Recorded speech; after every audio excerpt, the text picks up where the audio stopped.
Ek wil 'n bietjie praat oor, wel ek het tot nou net gewonder wat gaan ek met julle oor praat en ek dink tog ek wil praat oor mindset. Dink gaan vir 'n oomblik as ons net weer kan teruggaan en na Paulus se situasie. Nee, kom ons lees 'n nuwe teks vir 'n slag. Ons het al baie keer gepraat oor Paulus in aan Handelinge 16. Maar hierso in 2 Korintiërs 11 dan praat Paulus so 'n bietjie oor goeders wat hy nou al deur is. Hy sê is hulle hy praat van die valse apostels wat aan Korinthe ingekom het en dit vir hom moeilik gemaak het. Hy het gesê vers 23 sê hulle, dis nou die ander apostels. Dis 2 Korintiërs 11:23. As hulle dienaars van Christus, en nou praat ek asof ek my verstand af is, beteken ek praat nie gewoonlik so nie, hierdie is nie die taal van die kruis nie, is wat hy eintlik sê. Hy sê, ek nog meer. Hy sê, ek het harder gewerk, ek was meer in die tronk. Nou dis sy CV wat hy hier gee, né? Dink bietjie as jy 'n CV moet gee, wie is die ouens wat vandag, die Christene, wat vandag in companies en goeders, wie is die mense wat altyd gevra word om te kom praat by plekke? Dis die akteurs en die besigheid, die hoogs suksesvolle mense, Christene wat baie geld gemaak het en dis Pier Spies, en ek niks teen Pier Spies nie, maar dis altyd dis die rugby spelers en dis die en dis daai. Dis hulle CV en dis hoekom mense hulle kry om te kom praat. As 'n toevallige Christen ook om sy getuienis kom gee, maar dis eintlik omdat hy celebrity is. Maar Paulus sê hierso is sy Christelike CV. Ek het harder gewerk, ek was meer in die tronk, ek is meer dikwels geslaan, ek was dikwels in doodsgevaar, 5 maal het ek van die Jode die gebruikelike straf van 39 houe gekry. Ons het al gepraat nou die dag, né? So die Jode het jou so geslaan, met 'n lat, moes 40 gewees het, maar omdat hulle genade geglo het die enetjie afgetrek, en jou rug was absoluut foos gewees, en dan sê hy, vers 25, 3 maal, het ek 'n lyfstraf gekry. Dis die Romeine wat jou slaan. En hulle slaan jou in 2 fases. Vir 'n nie-Romeinse burger, wat Paulus elke keer was, want hy het nooit vir hulle gesê hy's 'n Romeinse burger tot in die einde, die laat in Handelinge nie. Dan slaan hulle eers met 'n lat, met 'n stok. Dis 'n dik stok, omtrent so dik. En daar's bene wat breek. En baie keer dan keer die mense, as iemand jou slaan, dan keer jy so. So jou vingers word gebreek, jou hande word gebreek. Dis waarom Paulus heel waarskynlik nie kon skryf self nie. Dis omdat hy 'n groot letters skryf, in Galasiërs 6. Sê kyk, hierdie groot letters, ek skryf self. Want hy is heel moontlik 'n verminkte persoon gewees. En dan slaat hy met 'n kats, julle weet hoe lyk daai ding? Baie toutjies met bene en klippies en eystertjies en goeters aan. En daai ding ruk die vleis uit jou uit, ander goeters, en vroeë antieke skrywers het gesê, in baie gevalle was die liggaamsorgane binne jou lyf sigbaar gewees deur jy weet wat hulle jou geslaan het. Jy verloor beheer oor jou liggaamsfunksies, so jy piepie en jy skei uit en jy begin bloed sweet in baie van die gevalle. En dis wat van Paulus praat as hy sê lyfstraf. Praat van die Romeinse manier, daar waar die Jode ophou slaan, daar begin die Romeine slaan, en hulle het nie 'n aantal houe nie, hulle slaan tot hulle moeg is. En eenmaal is ek met klippe gegooi, dit het in Lystra gebeur in Handelinge 14, 3 maal het ek skipbreuk gelei, en eenmaal het ek 'n dag en 'n nag op die oop see deurgebring. Ek was dikwels op reis en in gevaar. Gevare van riviere, gevare van rowers, gevare van volksgelote, gevare van heidene, gevare in die stad, gevare in die veld, gevare op die see, en gevare onder valsbroers. Daar was my harde werk en swaar kry, dikwels nagte sonder slaap, dikwels honger en dors, dikwels was ek sonder kos, sonder skuiling of bedekking teen die koue, behalwe dit alles was ek nog daagliks op bekommernisse en besorgdheid oor al die gemeentes. As iemand swak is, voel ek of ek self ook swak is, dan word hy voel so saam met daai persoon. As iemand in sonde val, voel ek self of ek ook deur daai vuur gaan. Hy vat dit verskriklik persoonlik. Paulus van die sonde van sy gemeente is baie persoonlik, omdat hy voel dis sy kinders hierdie, dis die mense wat hy na die Here toe gelei het. Hy sê as hulle geroem word, anders as ek 'n CV moet opstel, as ek met mense moet verduidelik wie ek is, dan verduidelik ek vir hulle my swakhede. Ek sal vir hulle eerder hierdie vertel, want dit is die brand van die kruis. Dit sê wie ek is. Nou, ek wil julle met iets 'n bietjie veroordeeld daaraan dink. Sê jy en jou vrou of jy en jou man voel julle word geroep vir sendingwerk in Oekraïne of in Iran of Amerika of maak nie saak wherever. En jy kom daarso aan en binne die eerste jaar gebeur 'n klomp van hierdie goed met jou. Jy word gevoeter, jy word geslaan, jy word hier is die belangrike vraag. Watse mindset moet jy hê? Dat jy deur dit beweeg en jy geloof kom nog steeds sterker aan die ander kant uit. Watse mindset moet jy hê om nie depressed te raak nie, in die fetiese posisie op die bed te gaan lê en te sê, jy weet, laat die Here my net kom haal. Jy weet, watse mindset moet jy hê om deur dit als te druk en nog steeds die Here te beleef in daai goed wat gebeur? Wat tipe mindset moet jy hê? En so ek wil 'n bietjie daaroor praat, want mindset was vir Paulus ongelooflik belangrik. Mindset het vir hom gegaan oor die werk van die Heilige Gees. Dis die werk wat die Heilige Gees in jou wil doen. Hy wil vir jou 'n mindset gee. Hy wil vir jou 'n gees-infused denke gee. Wat so kragtig is, dat dit jou kan vat deur enigiets en dat dit jou krag word. As mense na jou lewe kyk, dat hulle iets sien van die werk van Christus, iets sien van die werk van die Heilige Gees, dat hulle dit nie kan betwyfel, dat dit die Here is wat in jou werk nie. En dis waarom dit was die rede wat die vroeë kerk so vinnig gegroei het. So ek kom met julle net 'n paar gedagtes deel vanaand oor watse mindsets. Daar's 3 mindsets waarvan Paulus praat in die brief van die Romeine. Wat hy sê, hierdie goeters beïnvloed ons as gelowiges. 2 van die mindsets het eintlik te maak met nie-Christelike mindsets, on-Christelike mindsets, maar dit beïnvloed ons Christene direk. Dis hoekom hy so baie skryf, want die ouens word beïnvloed deur die eerste 2 mindsets as gevolg, jy weet, afhangende van wat die situasie of wat presies die gemeente is. En dan die derde ene is 'n tipiese Christelike mindset, en dit is die ene wat Paulus het, wat hom deur al die goeters dra. So die eerste mindset is die mindset van skeefgetrekte denke. Skeefgetrekte denke. En dis 'n tipiese pagan mindset. En dit kry jy in Romeine 1. So Paulus skryf hieroor, hy sê die volgende, hy sê God openbaar vanuit die hemel sy toorn oor al die goddeloosheid en ongeregtigheid van die mense wat die waarheid deur hulle ongeregtigheid probeer onderdruk. Wat 'n mens van God kan weet, sê hy, was immers binne hulle bereik, want God het dit binne hulle bereik gebring. Van die skepping van die wêreld af kan die mense uit die werking van God duidelik aflei dat sy krag ewigdurend is en dat hy waarlik God is, hoewel dit dinge is wat 'n mens nie met die oog kan sien nie. Vir hierdie mense is dis geen verontskuldiging nie, omdat al weet hulle van God, hulle hom nie as God eer en dank nie, met hulle renasies bereik hulle niks nie, en deur hulle gebrek aan insig bly hulle in die duister. Hulle gee voor dat hulle verstandig is, maar hulle is eintlik dwaas.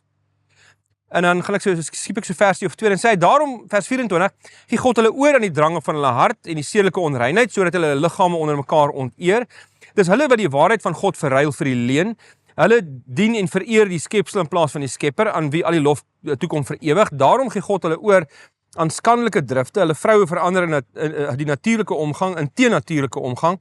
Net so laat vaar ook die mans die natuurlike omgang vir die vrou en brand van begeerte vir mekaar. Mans pleeg skandelikhede met mans en bring oor hulle self die verdiende straf vir hulle perversiteit. En omdat hulle van geen belang ag om God te ken nie, gee hulle oor, dit is die derde oorgee.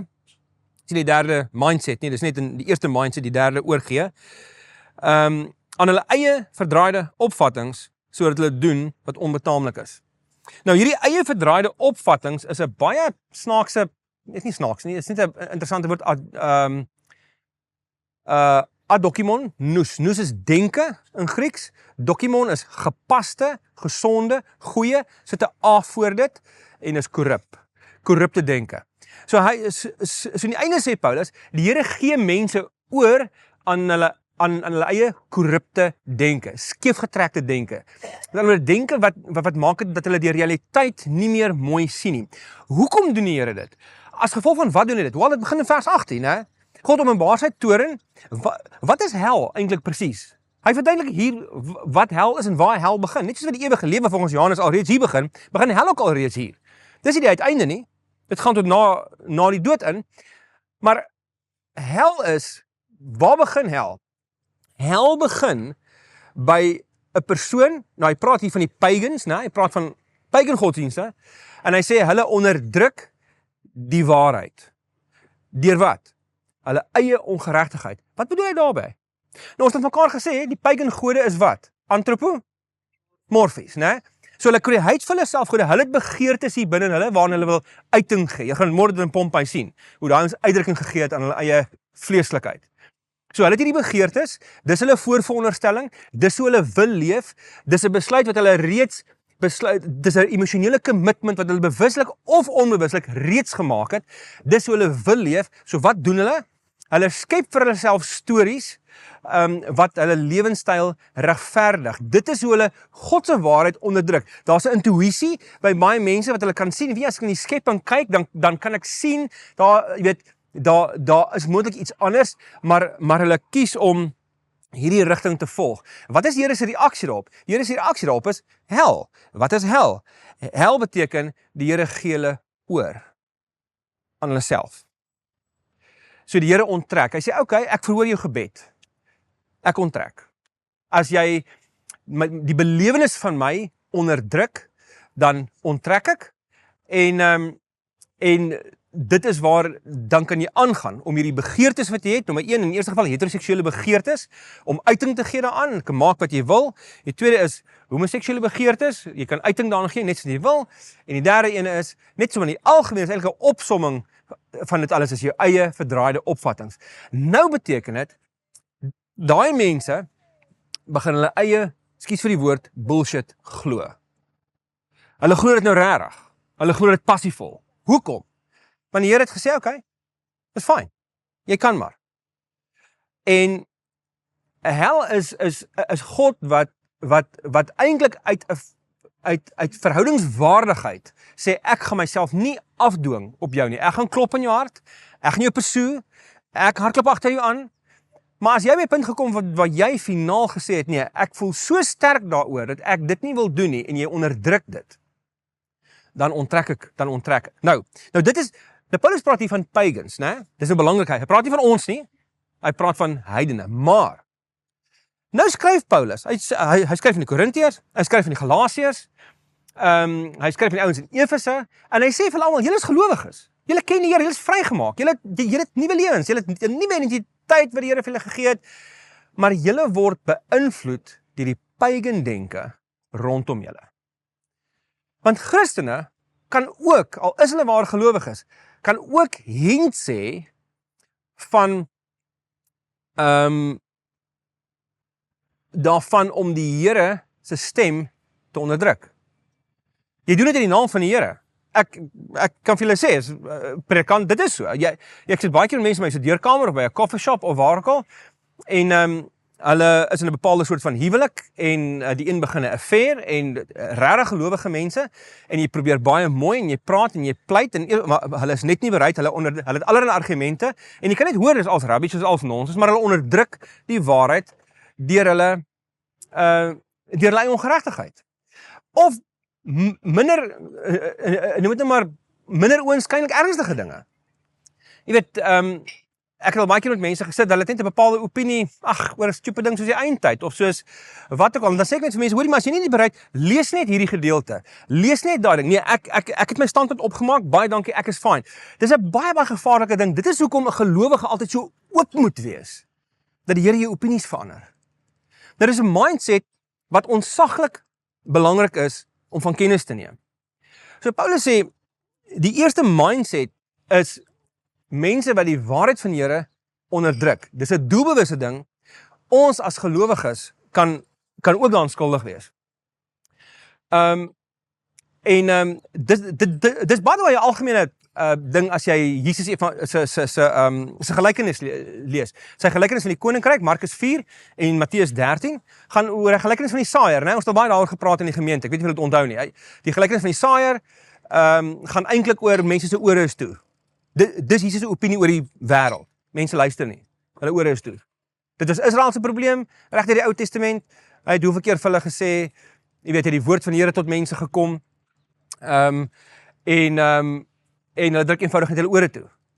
Dit is daai storie van Plato het mos 'n grot storie. Wie van julle ken Plato se grot storie? Okay, dankie liefie. Die ander van julle kan so 'n bietjie meer uitkom. So Plato het gesê, hoe moet jy praat oor 'n filosoof? Hy het gesê, dit is soos om, verbeel jouself as 4 mense wat in 'n grot gebore word. Maar is vasgemaak in die grot, so hulle kyk na die een muur, en agter hulle is daar obviously mense wat beweeg, maar hulle kan hulle nie sien nie, né? Maar is ook 'n vuur, so al wat hierdie mense sien wat na die muur kyk, is hulle sien die skadu's van die mense teen die muur, né? Dis al wat hulle sien. Dis vir hulle enigste realiteit. So hulle sit in die donker grot, en die enigste bietjie lig wat hulle kry is van die vuur daar ver agteraf, en al wat hulle sien is die skadu's teen die mure. Nou sê Plato, wat gaan gebeur as jy een van hierdie ouens losmaak? Kom as jy maak een van die ouens los, en jy vat hulle uit die grot uit in die dag, en hulle vat uit en hulle, jy weet, hulle oë word seergemaak deur die lig, en dit is moeilik om die waarheid te sien, om die lig te assimileer, en jou oë kry seer, maar hierdie ou hou uit, en hy skoont aanvanklik so, maar later kan hy sien, wow, okay, nee, dis nice, en sy oë reg oop gaan, dan sien hy, wow, hier is heeltemal 'n ander wêreld, waarvan ek nie geweet het nie. Nou sê Plato, maar wat is hierdie ou nou? Nou gaan hy uit in die wêreld en hy sien en ontdek al hierdie goed. En hy besef hoe groot die wêreld eintlik is. Maar hy drink nou aan sy ander vriende wat daar in die grot sit. En hy gaan terug na hulle toe. En hy maak hulle los. Dis Plato se punt. Wat gaan daai 3 wat losgemaak word doen met hierdie verligte ou? Hulle gaan hom doodmaak. Hoekom? Want die waarheid is te taaf vir baie mense om te face. So dis makliker om liewer net te bly waar jy is en in die muur te kyk met die skadu's, en dis wat jy ken, dis waarna jy gewoond is.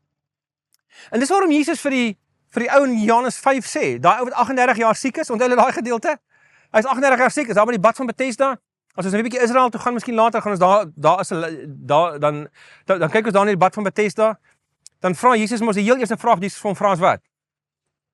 Wil jy gesond? Dit klink soos 'n all-time dumb question. Wel, jy is 38 jaar siek, hy try nog Jesus sê, ja nee, ek probeer by die bad, en sê Jesus, okay, weet jy, moenie worry nie, ek weet, en dan maak jy hom gesond. Hy vra hom, wil jy regtig gesond word?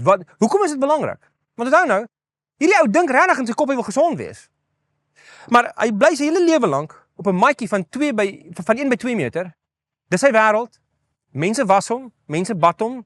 Hy's hulpeloos, maar hy's ten minste gewoond daaraan. Dis sy wêreld, dis wat vir hom sekuriteit gee. Dieselfde goed wat ons vashou, is die dinge wat vir ons sekuriteit gee. En Paulus sê vir 'n pagan, is dit die sekuriteit wat hy moet opgee. Want die wêreld waarin Christus hom na toe sal neem, is baie groter as die wêreld waarin hy of sy gewoond is. Maar 'n groot wêreld is nie maklik om in te leef nie. As jou wêreld ewe skielik groter word, van 1.2 meter na 'n ganse wêreld, wat moet hierdie ou vir die eerste keer beleef, en hy nou, jy weet, ek bedoel, aanvanklik dink jy, nee, ek gaan lekker huppel en spring, maar jy gaan nie huppel en spring op jou maatjie, want jy gaan baie versigtig beweeg. En want nou is dinge onseker. Jy weet nie hoe om op jou eie te beweeg, en jy weet nie hoe om daar te gaan nie. En Paulus sê, dit is 'n ontsaglike belangrike mindset om te oorkom. Nou sê ek ons gelowig is, maar hy sê daar's nog iets van daai pagan idee wat in ons oorbly. Al het ons die Heilige Gees in ons, al leef ons saam met die Here, elke oomblik van elke dag, moet ons nog steeds daai mindset oorkom, om God se nuwe wêreld binne te gaan. Hoe doen jy dit? Dis om totaal en al oop te wees vir die Here se stem. Om regtig, al het jy 'n opinie oor wat jy dink die Bybel leer oor die kerk, of oor dankoffers, of oor, ons is verskriklik opinionated spesietjie. Ek praat van ons mense in die algemeen, né? En ons, en nou wat jammer is, dis wat jy noem fundamentalisme. Nou word mense Christene, maar nou hou hulle so vas aan hulle nuwe dogma, dit word hulle nuwe sekuriteit. Nou, moet jy nie verkeerd verstaan nie, dogma is belangrik. En dogma is wat ek bedoel by dogma is, maar net, dis wat die Bybel leer, né? Dis wat die Bybel ons leer. Ons prentjie van God is uiters belangrik. Maar Paulus probeer sy hele lewe lank om mense wat reeds Christen is, weg te kry van hulle pagan manier van dink. Leef in God se wêreld. moenie jou eie sonde ooit regverdig nie. So een tannetjie vir my gesê daar op die Wesrand, sy bly saam met 'n oom. Sê vir hom, tannie, En sy sê vir my, ag, ek dink die Here gun my maar hierdie ou een sonnetjie. Ja. Ek wil net vir hulle sê, welcome to my world. Okay. Die Here gun my hierdie een sonnetjie en ek dink ons dink dit is vreeslik, maar ons dink ook die Here gun ons sonnetjies. Ek vang net so, jy weet, ek doen net so, ek kry net die kat so bietjie in die donkers nou en dan, maar ek bedoel, ek bely dan, maar doen ek weer nagmaal en is alles weer okay, jy weet. Maar dis Paulus se ding. Hy sê jy het toch die mindset van 'n pagan. So dis een mindset. Dit lyk baie lekker daar, maar dis eintlik 'n klein wêreldjie. And by the way, die antieke mense het geglo in noodlot. Nou ons praat eintlik oor noodlot as ons Griekeland toe gaan. Dis nie eintlik 'n Italië toer ding nie, maar ag julle is so nice. So ek gaan julle bietjie meer value vir julle geld gee. So noodlot was die mag gewees wat jy kan nie met noodlot negotiate. Die Romeine het noodlot 'n bietjie anders gesien. Ons het dink daaroor gepraat die eerste dag toe ons vinnig oor die gode gepraat het. Maar die Griekse idee van noodlot is, jy kan noodlot glad nie verander nie. Noodlot kan jou nie, jy kan dit nie change nie, jy kan nie met die gode negotiate nie, want hulle is ook onderworpe aan die noodlot.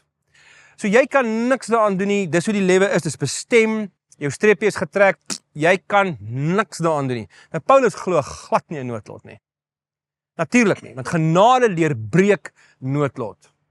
Maar hier's Paulus se punt, en dis wat by die pagan denke baie belangrik is. Hy sê, as jy in sonde leef, dan werk dit soos noodlot. Net sonde werk soos noodlot.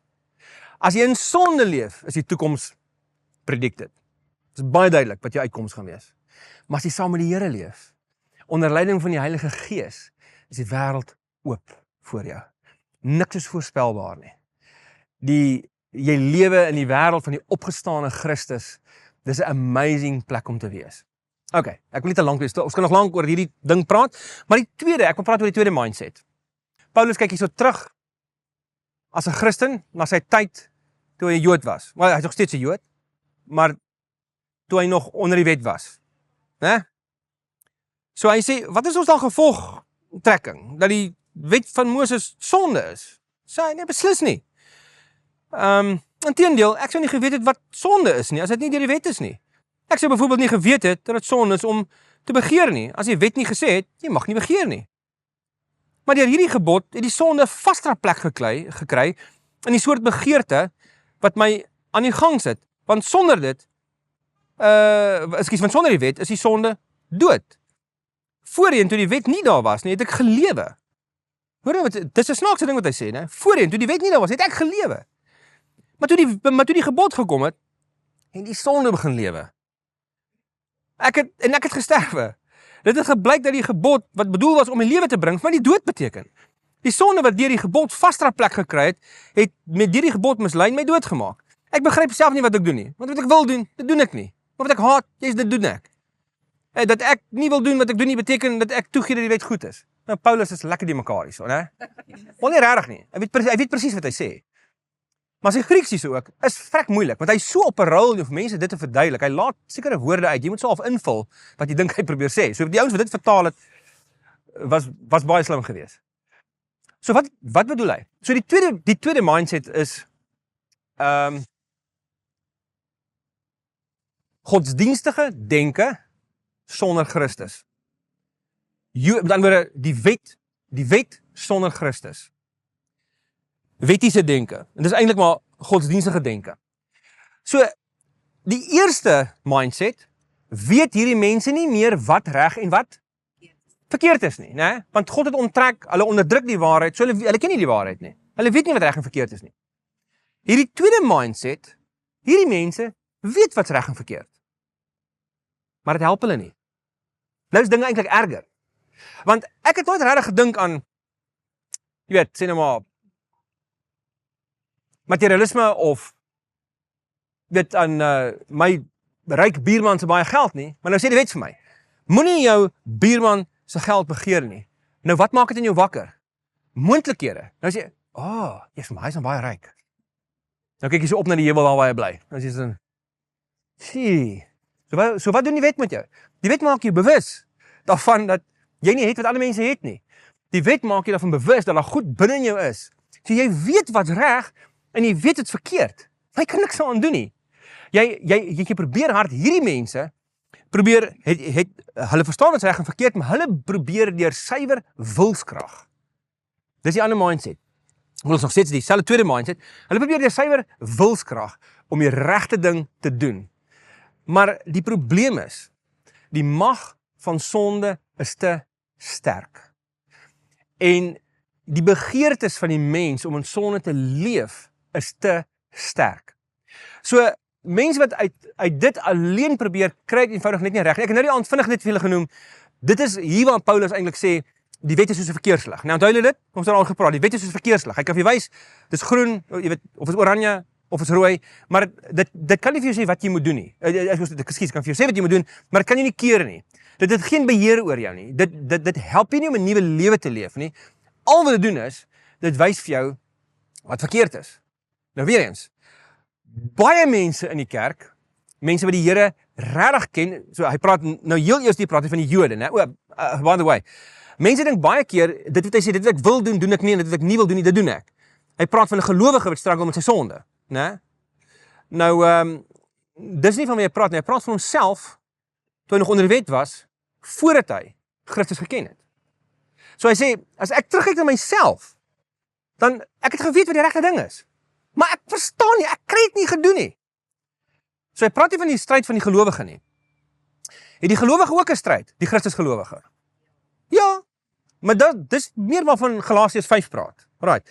So die Bybel erken dat die gelowige ook in 'n tipe stryd is, maar dis nie van Paulus hier praat nie. Hier praat hy van 'n mindset dat ek sal deur harde werk en deur hard probeer, gaan ek die regte ding doen. Hy sê dit help jou net so min as die eerste ding. Wat beloof hy vir die mense, vir die profete in die Ou Testament? Ek sal julle hart van klip uitdruk en die hart van vlees gee. Die wet kan nie jou hart verander nie. Die wet kan jou nie geestelik stuur nie. Dit beteken nie, by the way, dat daar nie ook 'n genade element in die Ou Testament was nie. Nou, dis nie van Paulus praat nie. Hy sê net die wet alleen kan jou nie regtig help nie. Nou, so mense wat wetties leef, maak sommetjies in hulle kop. Okay, ek het nou hierdie gedoen en ek het hierdie gedoen en ek moet daai nog doen en ek moet daai nog doen. En omdat hulle so hard probeer, kyk hulle na ander mense wat ook probeer en hulle plaas hulle self op 'n leer in verhouding met daai mense. Dis net so eenvoudig om dit te doen. Dit is net so natuurlik om dit te doen. Jy kan eintlik nie anders nie. Dit is en nog steeds, nou begin jy, omdat jy sien jy maak dit nie, accumulate jy vir jouself klein oorwinningkies en jy maak sommetjies in jou kop. Sodat jy vir jouself 'n track record opbou. Jy dink, okay, is ek nou regtig 'n Christen? Ek dink hom so. Ek het hom gister dit reg gekry. Ek het vanoggend net my moeder gestrip, maar at least daarna het ek vergifnis gevra en toe het ek hom nie wyn gedrink die middag nie en toe het ek, jy weet, so ek dink is alright. Weet so jy's heeltyd besig met wiskunde in jou eie kop. Jy weet, waar trek daai ou, hoe vergelyk ek? Jy weet, wat gaan aan?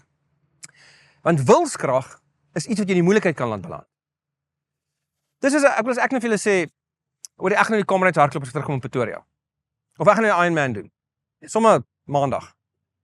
En Jaco het al gedoen het, of Jacques het vir my sê, Rudolf, luister, trust me, don't do it. Ek sê, wat bedoel jy? Jy het geen idee wat se wilskrag ek het nie. Ek gaan baie hard probeer. Dis nie dat ek nie oefen nie, maar ek kan nie dit doen nie, kan jy nou sê. En ek sê vir Jacques, nee man Jacques, luister hier, dude, jy ken my nie. Ek het 'n wilskrag van 'n bil. Ek sal dit doen. Hy sê, Rudolf, jy trust my, moet dit nie doen nie. Hoekom nie? Want wat ek nodig het om te doen is, of wat lek is ek is nie gesit deur 'n trainingprogram nie. So wilskrag alleen is eenvoudig net nie goed genoeg nie. Dit gaan nie regtig help nie. En dit bring ons by die derde manier van dink. En hierdie is 'n belangrike ding. Nou, ons praat in 'n mate oor identiteit, maar hierdie punt is die hart van Paulus se denke. Dit is hoe hy dink. So in Romeine 6 vers 10 dan sê hy die volgende: Vers 11. Hy sê, julle moet dus altyd onthou. Nou stop net gou daar. Dis 'n goeie vertaling, maar ek wil graag vir julle sê wat staan daar letterlik. Daar staan, reken julleself. Reken julleself. Dis 'n woordjie wat gebruik word vir boekhouers. Hulle het boekhouers ook in hierdie tyd gehad, logitsomai. En hy gebruik die woordjie vir bereken. As jy jouself dink, maak jy sommetjies op hierdie manier. Reken jouself as. Hy sê, julle moet dus altyd onthou dat ook julle vir die sonde dood is. Wow, maar vir God lewe omdat julle een is met Christus Jesus. Dit klink nou, wat bedoel hy? So Paulus sê, hy sê vir die mense, as julle regtig wil groei, as julle regtig wil die regte mindset ontwikkel, hier is hoe jy moet dink. Dink oor jouself op die volgende manier. En dit is, julle is vir die sonde dood, maar vir God lewe. Nou ek gaan nie te lank hierby stil staan nie, want dit het ons al baie in die gemeente vir mekaar gesê, en ons het in Griekenland ook, dink ek, daarna verwys op 'n stadium. So hy sê, dat julle dood is vir die sonde, dis wat in Romeine 6 en 8, eintlik vir mense sê, oor en oor en oor. As jy in jouself dink, hoe moet jy daaraan dink? Jy's nou in 'n verhouding met Christus. Dit beteken, God het jou 'n nuwe posisie gegee. Jy is dood vir die sonde. Wat beteken dit? Beteken dit, Paulus bedoel, hy sondig nie meer nie? Nee, dis nie wat dit beteken nie. Hy sê, die posisie wat jy voor God het is, dat God werk, die wêreld werk in magsvelde. Die ou magsveld is die magsveld van sonde, dood en wet. Dit bring die dood. Sonde, dood en wet. Dit is die eerste twee mindsets hierdie. Hy sê, maar as jy Christus aanneem, dan is dit asof jy in hierdie ou magsveld saam met Jesus gesterf het. Jy is dood. Daai ou sonde van jou is dood. So as God jou sien hy nie meer jou sonde nie. Jy's weergebore in hierdie nuwe magsveld van Christus. Jy leef nou in God se wêreld. Dis vir jou gegee. Jy kan dit nie verander nie, of liewer jy kan dit verander, seker as jy hard probeer, maar niemand kan dit van jou steel nie, niemand kan dit wegvat nie, selfs jou eie sonde kan dit nie vernietig nie. Want hier regeer Christus.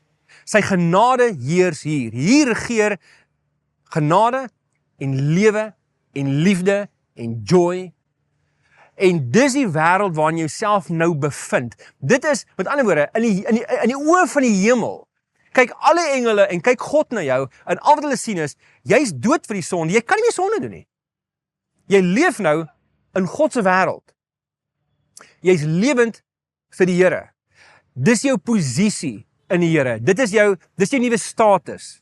Dit is belangrik, want onthou nou, hoekom het Paulus die guts om in 2 Korintiërs 11 sy CV so op te stel soos wat hy lyk?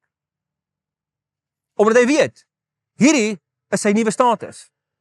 Iemand wat weet dat hy in God se nuwe wêreld lewe, kan sy sonde erken. So dis jou posisie in die Here, maar dit beteken nie dat hier in jou alledaagse lewenstyl jy nie nog struggle nie, en jy nie nog sonde doen nie. So jou status is, jy's 'n nuwe mens voor die Here. Jou alledaagse lewenspraktyk is, ek doen nog sonde.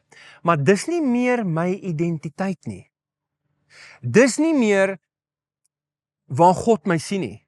So hier is ek geheilig, in dogmatiek, hierdie ou teoloog het gepraat van, jy's geheilig, maar hier is hy nog besig met heiligmaking. Weet jy wat heiligmaking is?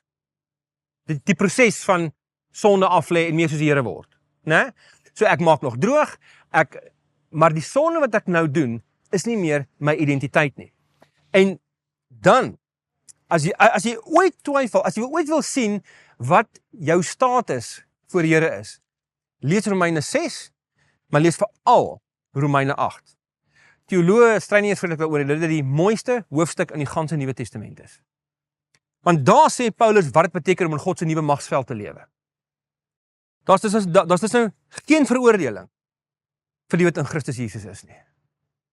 Weet jy wat staan, as jy mense opklim met 'n leer in die hemel toe, en jy maak 'n groot boek van die lewe oop, en jy kyk daar by Eric Breda se naam, en jy gaan af, en jy sien onder sy naam staan daar net, mense sê, ja, al die sondes wat ek gedoen het, ag, nou opgeskryf is, nee, niks daarvan gaan daar staan nie. Weet jy gaan nou oor Eric se naam staan? Geen veroordeling. Daar gaan staan, vrygemaak van die wet van sonde en dood. Daar gaan staan, nou kan ons in die eise van die wet voldoen, Romeine 8 vers 4. Jy geweet, jy kan volgens jy kan in die eise van die wet voldoen. Dis hoe God jou sien. Ons wat ons lewe nie meer deur ons sondige natuur laat beheers nie, maar deur die Gees. Die wat hulle deur die sondige natuur beheers, afkom, en dan sê hy, almal wat hulle self deur die Gees van God laat lei, is kinders van God. Ons is nou kinders van God. Hy sê die Gees wat in julle gegee is, maak julle nie tot slawe nie. Julle is nie meer 'n slaaf nie. Nie in hierdie opsig nie. Alhoewel Paulus noem homself weer 'n slaaf, maar dit is heeltemal met 'n ander angle. Dis nie eens sy status nie. En laat julle nie weer in vrees lewe nie. Julle van nou vrees julle God nie meer nie. Julle vrees hom in die sin dat julle respek het vir sy heiligheid, né? Maar julle vrees hom nie meer dat sy oordeel oor jou lê nie, of oor jou kan lê nie. Dan sê hy, julle die Gees ontvang wat julle tot kinders van God maak en wat ons tot God laat uitroep, Abba, dit beteken Vader. Die Gees getuig saam met ons gees dat ons kinders van God is. En omdat ons kinders is ons ook erfgename. Ons is erfgename van God, erfgename saam met Christus. So wat staan er nog onder Erik se naam? Erfgenaam. Besit God se gees, of God se gees besit hom eintlik. Hy sê, so die lyding wat Erik nou moet verduur, weeg nie op teen die heerlikheid wat God vir hom in die toekoms gaan laat aanbreek nie. Daar staan, wat is nou ons gevolgtrekking? God is vir Erik. Wie kan teen Erik wees? Hy het sy eie seun nie gespaar nie. Wie kan Erik as uitverkorene aankla? God self spreek hom vry. Wie kan Erik veroordeel? Christus het gesterf, maar meer is dit, hy is uit die dood opgewek, hy sit aan die regterhand van God, hy pleit vir ons, hy pleit vir Erik. Dis oor die gebede waar ons gister gepraat het, né? Wie kan ons van die liefde van Christus skry? Lyding, benoudheid, vervolging, dis 'n 2 Korintiërs 11 lysie van hom, honger, naaktheid, gevaar of swaard, dan word dit dood, swaard is 'n simbool van dood. Daar's immers geskrywe, dit is oor u dat die dood ons dag vir dag bedreig, dat ons as slagskape behandel word. So hy herken wel nie daarmee, dis die lewenstyl van die gelowiges. Hy sê, maar in al hierdie dinge is ons meer as oorwinnaars. Erik is meer as 'n oorwinnaar. Hoekom? Deur hom wat ons liefhet. Liefde maak jou 'n oorwinnaar. Dis jou status. Hiervan is ek oortuig. Geen dood of lewe of engele of magte of teenwoordige of toekomstige kragte of dinge of hoogte of diepte of enigiets anders in die skepping kan ons van die liefde van God skei nie. Die liefde wat daar is in Christus Jesus ons Here. En dan kom Paulus uit by Romeine 12. En dan sê hy, nou doen ek beroep op julle, op grond van die groot ontferming van God, gee julle self aan God as lewende heilige offer wat vir hom aanneemlik is. Nou, hierdie is verbondstaal, né? Ek het in Januarie het ons oor hierdie teks gepraat in die gemeente so 2-3 jaar terug. As hy sê, op grond van die groot ontferming van God, gee jouself nou aan die Here as lewende heilige offer wat vir God aanneemlik is. Dis die mees basiese ding van die godsdienst wat jy moet beoefen. Moenie in die sondige wêreld gelyk word nie, maar laat God julle verander deur julle denke te vernuwe. Okay, so wat is Paulus se mindset? Paulus se mindset is die nuwe is wat die Here met hom gedoen het. En Paulus probeer deur sy hele bediening lank probeer hy mense wat reeds kinders van die Here is, probeer hy hulle imagination ignite, dat hulle regtig anders sal dink hieroor. Hy doen dit byvoorbeeld in Efesiërs 1. Hy sê, ek bid, dat God julle geestesoë so verhelder, dat julle kan weet watter hoop sy roeping inhou, watter rykdom daar is in die heerlike erfenis wat hy vir die gelowiges bestem het, en hoe geweldig groot sy krag is wat hy uitoefen in ons wat glo. Dis dieselfde kragtige werking van sy mag wat hy uitgeoefen het toe hy Christus uit die dood opgewek en hom in die hemel aan sy regterhand gesit het. So, hoor 'n bietjie wat doen Paulus hier. Hy sê, ek bid dat hy hulle geestesoë so verhelder. Onthou nou, hierdie is klaar gelowiges. Hulle glo klaar. Hulle is klaar Christene. Hulle is vrygemaak. Maar hy sê, julle Heilige Gees imagination is nog nie geaktiveer nie. Julle is reeds gelowiges. Maar, en dis die punt waar ek graag wil eindig vanaand.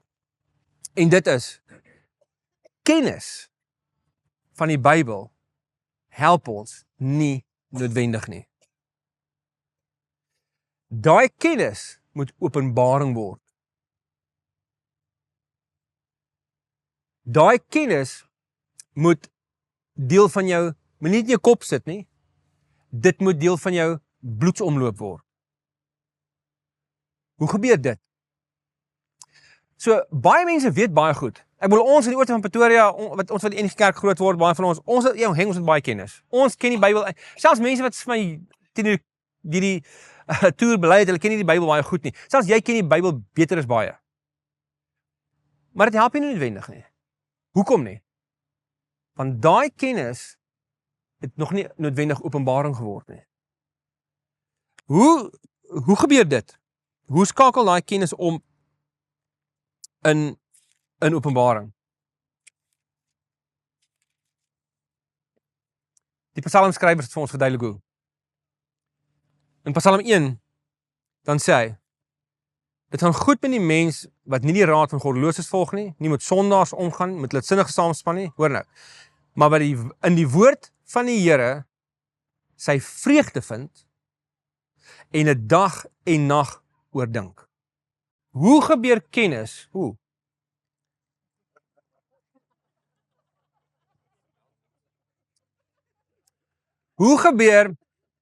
Hoe skakel kennis om in openbaring?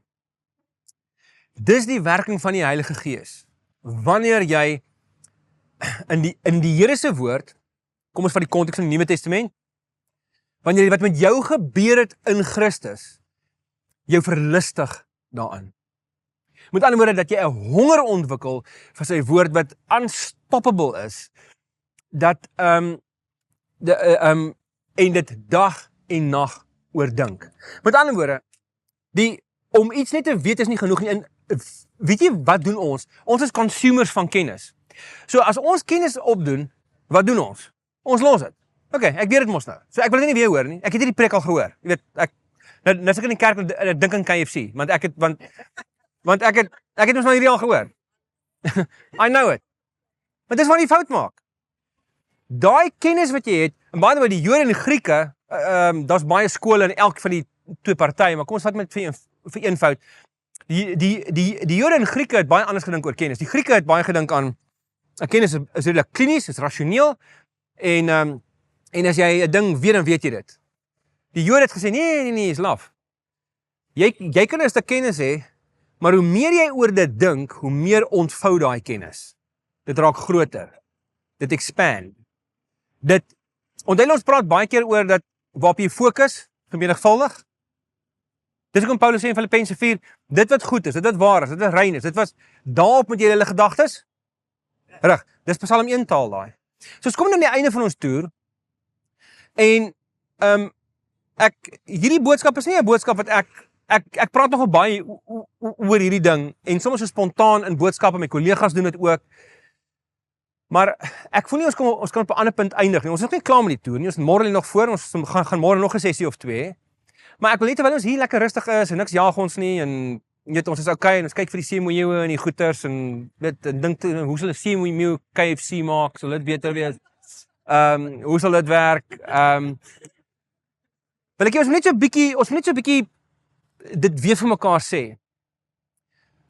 Ons moet as ons terug gaan Pretoria toe, ons moet as ons terug gaan Suid-Afrika toe, moet ons 'n manier kry om die woord van die Here, daai met Paulus sê, reken jouself, om daai te oordink en te oordink en te oordink en dit te beleef en dit met mense te bespreek en in die gemeente dit te beleef, in 'n klein groep dit te beleef, dalk by die Bybelskool dit te beleef wanneer ons lyf skuif na Tembisa toe of na wat ook al toe. Jy moet maniere kry waarop jy daai goed oordink en oordink en oordink en oordink tot dit deel word van jou bloedsomloop, jou geestelike bloedsomloop, nie net in jou kop sit nie.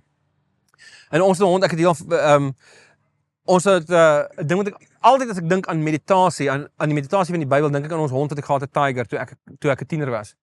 Tiger was veronderstel om 'n opregte boelterrier te wees, maar hy het nie soos een gelyk nie. Hy was so hoog, so. En hy het die spiere van die boelterrier gehad, maar hy was lenig. Hy het lang bene gehad en sy kop het nie heeltemal, jy kon sien as boelterrier bloed, maar trouwens die ou by ons hom gekry het, is 'n teeler. Toe hy sien hoe lyk die hond, toe wil hy ons met die hond uitsit, hy sal vir ons aan een verniet gee. Dis soos nee, los ons hond uit. Dankie. Ons hou van Tiger. Nou Tiger was heeltemal uniek. Hy kon, anders as 'n bull terrier, kon hy swem. En hy was mal oor swem. Hy trouwens in die somer, dan hoor net in die oggend, dan lê ek my bed, hoor ek dan het hy in die water ingeduik. Hy het ingespring van die kant af. Sien ek hier swem Tiger. En ons dit tube, dan probeer op die tube kom. Dan kry die tube daar in die vlakkant en op die trappie, dan klim hy bo op die tube. Dan dryf hy so op die tube rond. Daai hond het boom geklim en hy het perskes geëet. So hy het in die perskebome ingeklim, die perskes geëet en dan lê hy in kou. Maar die ding wat my die meeste impress het van Tiger, is hoe hy geoperate het met 'n been. So nou by Kersfees gee ons hulle so groot Kersbeen vir elk van die honde. Ja, en Tiger kon daar in kou. Dan kou hy hom hier, dan kou hy hom daar. Dan is hy onder die boom, dan lê hy daar in die son en kou hy hom. Dan begrawe hy hom vir 2 dae, dan grawe hy hom weer uit, dan kou hy hom verder. Hy het homself, as ek aan Psalm 1 dink, dan dink ek, Tiger het homself verlustig in hierdie been. As ek daaraan dink, dan dink ek, hy het hierdie been dag en nag oordink. Hy het gedroom oor daai been, hy het hom gekou, tot hy op was, tot hy deel van sy eie metabolisme was. En daarom moet ons 'n manier kry in ons besige lewens, om die woord van die Here op so 'n manier te oordink, dat dit deel word van ons algemene bloedsomloop, om nie die aand 'n versie te lees en te dink, okay, nou is ek alright, nou kan ek slaap. Ek weet in elk geval nie, jy kon nie die Bybel reg lees, as jy net een versie lees en dan slaap nie, want ek kan nie slaap as ek die Bybel gelees het nie. Jy moet in die oggend lees. Ag, jy kan lees wanneer jy wil, maar hoe dit ook al sê, ons moet 'n manier kry om dit te oordink, en om dit te oordink, en om dit te oordink. Sodat dit 'n permanente impak op ons maak. So ons vlieg môre aan terug, baie van julle extend so 'n bietjie, en jy gaan 'n bietjie verder reis, en ek wil, dalk kan ons nie môre geleentheid kry nie, maar dit is vir my vrek lekker gewees om saam met julle te toer hierdie tyd. Ek moet regtig sê, ek het regtig gewonder, hoe kan hierdie groep mense en die belewennisse beter wees as wat Griekeland was, en elke land verskil van mekaar, so die toere is anders, maar dis as mense net beter raak. En ons het nog nooit issues op enige toer gehad nie, regtig, maar die kan vir julle vertel, en Johan, en jy weet wie ook al, ons klomp van ons het nou al 4, Elise, wie van ons het al die toere gedoen, hè? Julle, Nolien en Marie en ek, is dit net ons? Okay, so het raak minder, laas jaar was ons 6 gewees. O, natuurlik al net. O, jy het van Turkye af begin. Ja. Maar in elk geval, ek dink op hierdie punt, kan ek vir ons bid. En dan, Johan, hoe laat sien ons mekaar môreoggend? Okay.